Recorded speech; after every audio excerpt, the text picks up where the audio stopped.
Gronwy Evans, mae wedi dod yn amser i werthu'r llyfr ar gyfer marchnad y Nadolig a'r grwydr. O ble dath y syniad i gyhoeddi llyfr ar grwydr? Wel, fe ddath y syniad oherwydd o'n i'n nabod gymaint o'r Trumps yma pan o'n i'n grwt, yndyfe? Ac yna wedyn yn y ffaith bod wedi claddu George Gibbs o'r ola, fel fyddwn ni'n syniad, fel crwydried, fan hyn yn Brondeifiwr y 7 mlynedd nôl, ac oedd fi gymaint o'i stwff mewn gwirionedd, ac o'n i'n teimlo bod y stori fawr iddo fe i gael ei hunan, ac o'n i'n teimlo fel os na ni rhywbeth nawr, sy'n ni'n aros digon mwy arall bydde ddim byd i gael, oherwydd bydde'r bobl oedd ni cofio nhw wedi mynd. A na ryw ramant yn perthyn iddyn nhw? Mae'r stori dy bob un o'n nhw. Pob un ohonyn nhw er y stori ei hunan i gael. Ac mae'n ddiddorol iawn, fel mewn gwirionedd, mae'r bobl yma, pam mae'n mynd i'r hewl, pam mae'n mynd i gerdded.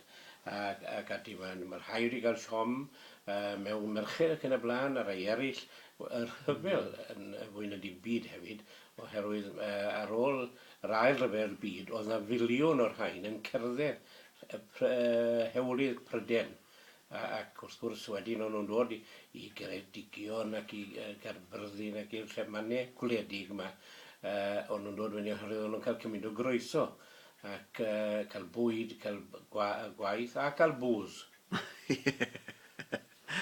120 o grwydred wedi crynhoi yn y llyfr. 120 mae'r rwle neu gilydd wedi crynhoi, ond y peth yw bod dyn nhw mai i gyd o bell ffordd. Ond a wy'n dal i glywed nawr am rai eraill yn dyfa hefyd yn ogystal.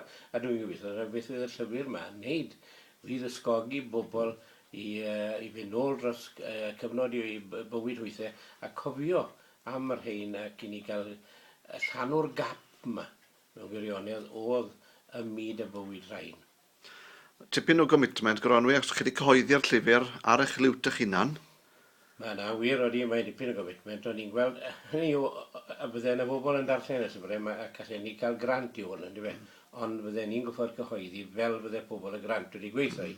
Ac o'n i ddim yn bodlon i hynny, oherwydd o'n i am bod popeth mewn, oherwydd mae'r rhain wedi cael ei gweithio i. Mae nhw'n storiau sy'n berthnasol i'r rhain, a mae pob un o'r rhain yn unigryw mewn gwirionedd, a dyna pam es i mlaen ag yn hunan wedi.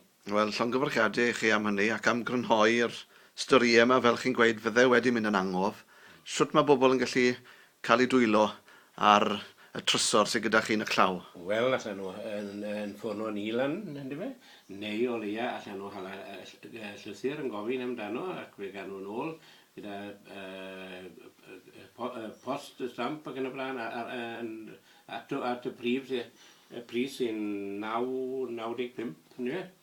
Ac yna wedyn, wrth gwrs, mae mas mewn rhai siopau, a wy'n gobeithio bydd yn mynd i'r agor y siopau to yn ogystal.